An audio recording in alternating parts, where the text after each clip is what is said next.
your good isn't parceled out to you, and you've got a lot of really great good, and that's it. And now you're just going to have to be unfulfilled.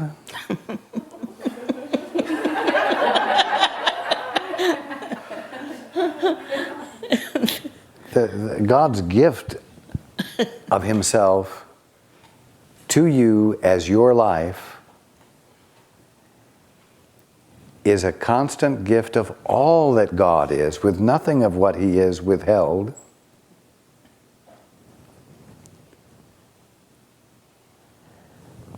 So let it go and make room for something unbelievably wonderful. I thought I had, because I dropped the form entirely. You dropped the what? The form of the work. I could have held on to that, to some part of it, and I dropped that, knowing that something else would come up. And but there must be an aspect I didn't drop. There's a little bit of a grievance. I'm sure. But you know what? Don't believe for a minute that you're not doing that work because of a disability that was foisted on you unfairly, unkindly.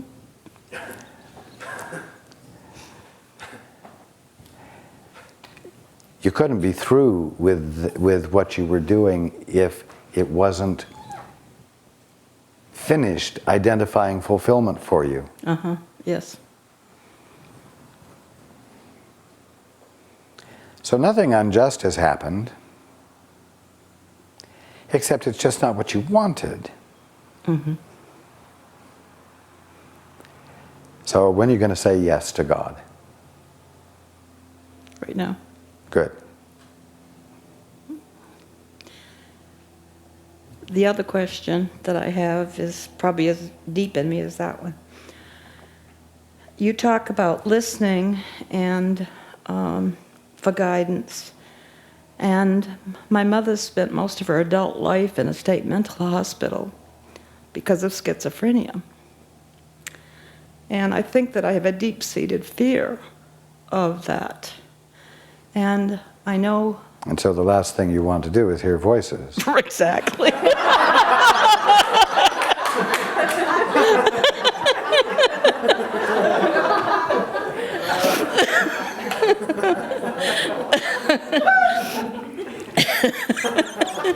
You got right to the point. But I am curious about... You know what? You're not her offspring. Yes. You're the direct expression of God. And you know what? She doesn't have anything to do with who you are and what you are. I mean that in the sense that most people think their parents do, and that is genetically. Right. She is your mother. And she will forever be your mother. And you will know her forever. Fortunately, you will know her longer in her well state than you did here. But you are the direct expression of God. Your inheritance, your uniqueness, your everything about you has its source in God right now and every moment fresh. So, you can't inherit anything from her. It's a silliness that one day everyone will look at and say, how ignorant we were. Can you imagine we believed that kind of thing? So, don't be afraid to listen. And you certainly can do something similar to what Paul does. He says, when he doesn't say this all the time anymore, but in the beginning, he said, I allow only for that which expresses the Christ consciousness, and only that which is in harmony with the purpose of capital B being, meaning God. In his case, he didn't do it as a protection against something else. He did it as an expression of clear intent of what he was willing to give his attention to for the next 20 minutes, 30 minutes, an hour, whatever. To be undivided in his focus of what he was willing for this time to be for.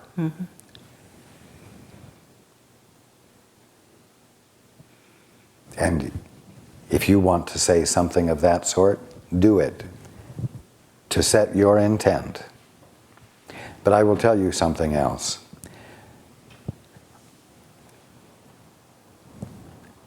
The only ones who can speak to you as I am speaking to Paul are those who are awake. So there are no unenlightened spirits, no dark spirits who can connect with you in this way, because they are as bound in their ego shell as you are. So you do not need to be afraid to open up to me or the Holy Spirit or the Father or your guide. And I encourage you to avail yourself of this wonderful opportunity and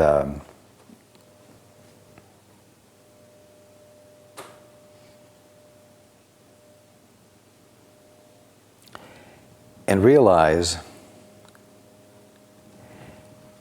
that this has been set up this way for you.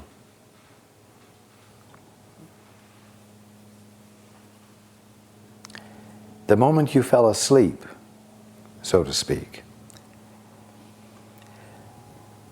there was immediately in place on your behalf the Holy Spirit, whose presence and function was totally for your benefit in terms of your awakening. I have said that the Holy Spirit is your divinity held in trust while you dally with the ego. So,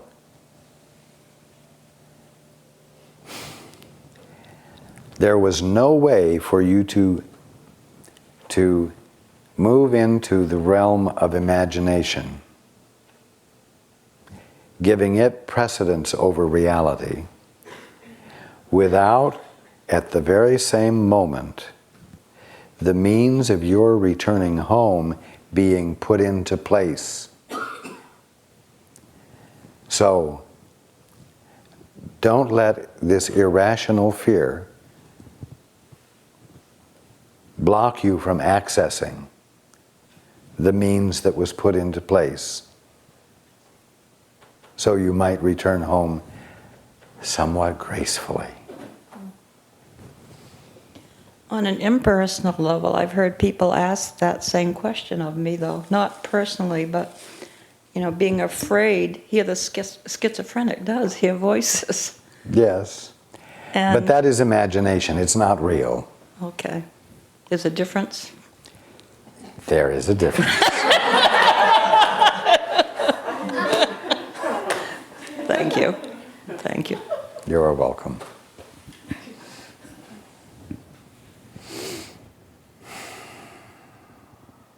Hands.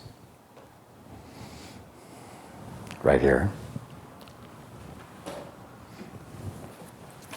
Well, thank you for being here. My question is, how do you tell if a relationship is taking you closer to God, or if it's another little labyrinth that's taking your time and energy. Specifically, the relationship I'm in now, I'm having great difficulty being clear about it.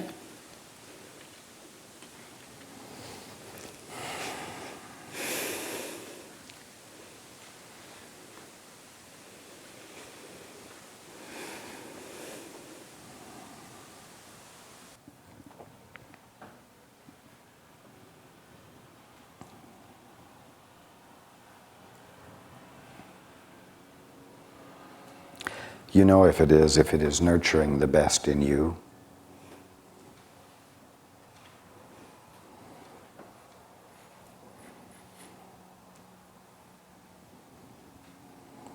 And if it isn't nurturing the best in you, you need to dare to be really honest with yourself about it and not violate your integrity by remaining in it without at least attempting to take steps to heal it.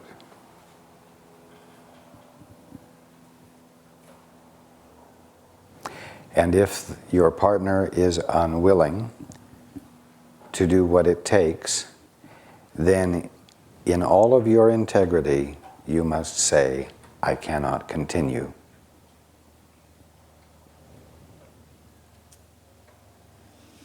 I understand that in principle. I'm sorry, you understand? I understand that in principle. I feel always invited to be my worst. I guess is a way to say it. It's very difficult for me to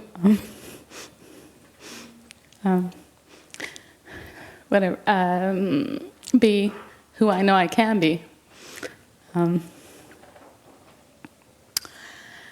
It's difficult because as we've been together, he speaks truth. I mean, it's not like he's not, he's waking up as much as I'm waking up, yet we get involved in conversation and unmet needs, and it feels like, I just feel like I constantly descend to the worst part of myself.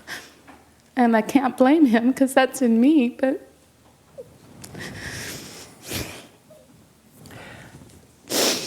No, you can't blame him, but you can't blame yourself either.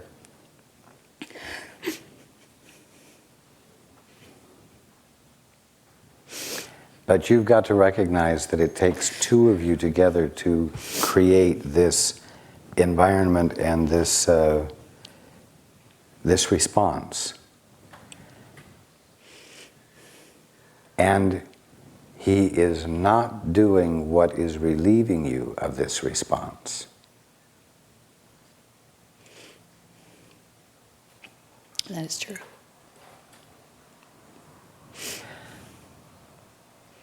Look squarely at that. Not so that you can make him wrong, not so that you can stand in judgment, but so that you will be clear about where responsibility lies. So that you don't take on responsibility for something he needs to be responsible for. And so that you don't lay responsibility on him for something you need to be responsible for. You need to be willing to look at this very honestly. You are afraid that if you look at it honestly, it will mean the worst for the relationship, for you. But the worst is not to look at it honestly, because then you remain ignorant and you repeat your ignorance. In looking at it honestly, the result may not be the worst. The result may be the divvying up of responsibilities, and his being responsible for his, and you being responsible for yours, and that can either mean that it becomes utterly clear that you need to be separated, no longer together, or that you have a real sound basis for moving forward. But you've got to dare to be really honest with yourself here.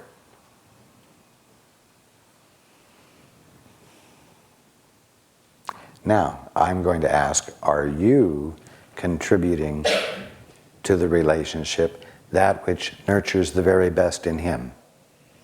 And you don't have to answer my question. Mm-hmm. You just need to consider that. And if you aren't, then until things become utterly clear as to whether you stay together or you part, begin to bring into play the things that do nurture the best in him. But at no point are you to become a doormat to inconsiderate actions on his part, whether they're mental, verbal, or physical.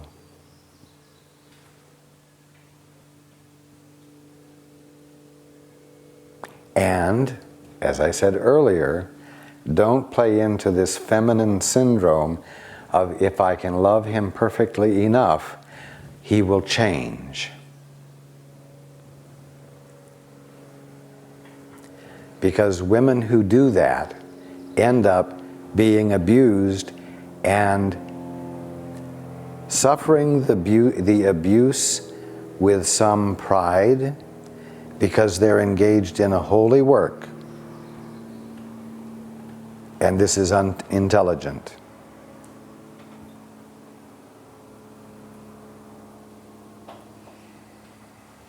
I know you understand. Thank you. You are welcome. Well, Paul always hates this part because he doesn't really want it to end, but it is that time.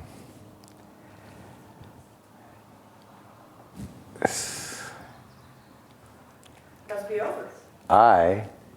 You are correct.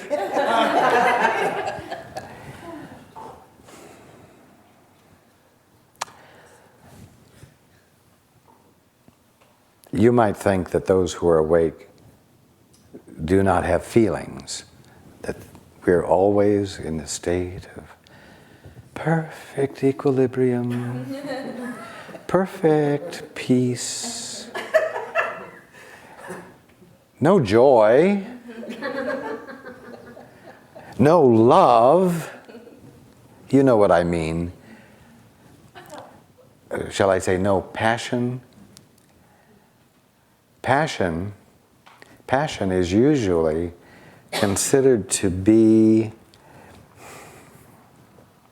the way you respond to an addictive need, isn't it?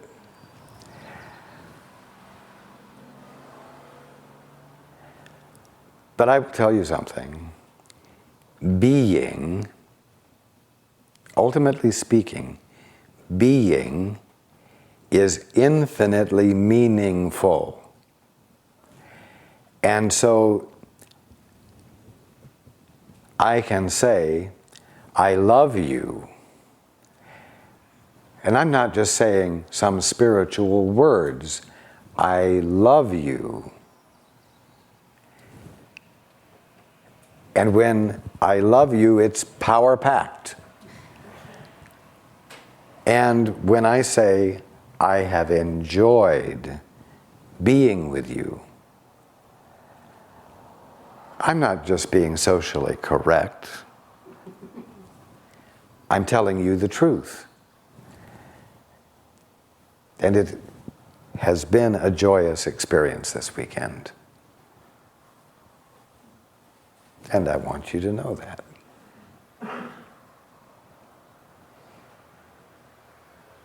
You know, when you become still, when you meditate and you move into your peace, very few of you stay there long enough to find that there's something beyond the peace. And what's beyond the peace is a welling up of joy. A joy that is in perfect equilibrium, which means that it doesn't throw you off balance, but it's joy nonetheless.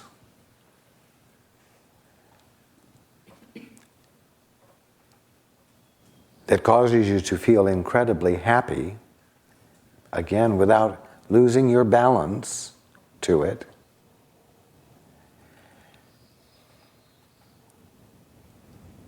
And then comes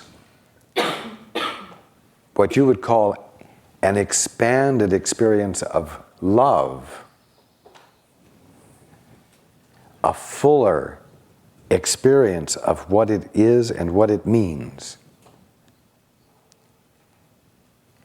And all of this, although it's in perfect equilibrium, is dynamic. It's significant. It's meaningful. So,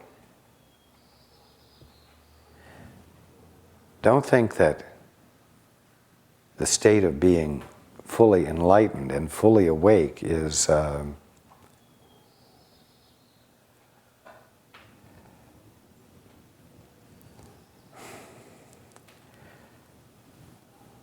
unchanging,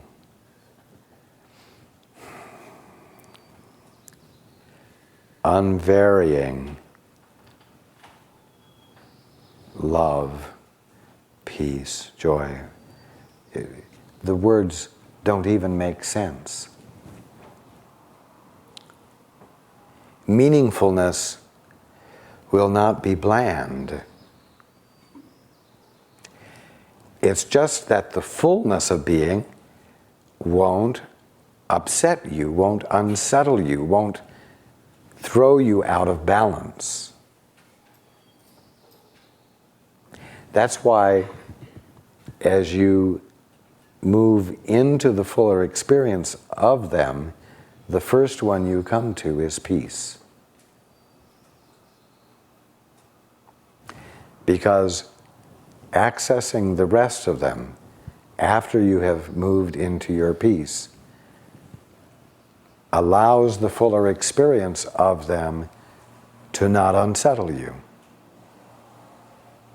And it's simply set up this way. It's the way it works. You can't skip anything. Peace is the first step.